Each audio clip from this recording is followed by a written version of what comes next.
Hello guys, நான் ஒரு தீவிரமான கிரிக்கெட் ரசிகனுங்க. அதுலேயும் ரோஹித் சர்மாவோட பயங்கரமான ஃபேன். இந்த வருடம் T20 world cup India win பண்ணுச்சு. அந்த வின் பண்ண சந்தோஷம் கொஞ்ச நேரம் கூட நீடிக்கலை.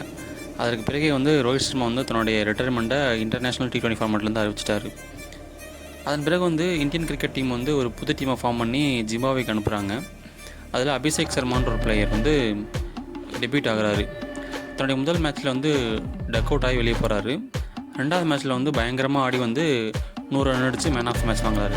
இதை பார்க்குறப்போ எனக்கு என்ன ஞாபகம் வருது அப்படின்னு பார்த்தீங்கன்னா, ரோஹித் சர்மா தன்னுடைய டெஸ்ட் டெபியூட்டில் வெஸ்ட் இண்டீஸ்க்கு against first innings duck out ஆகிடுவார்.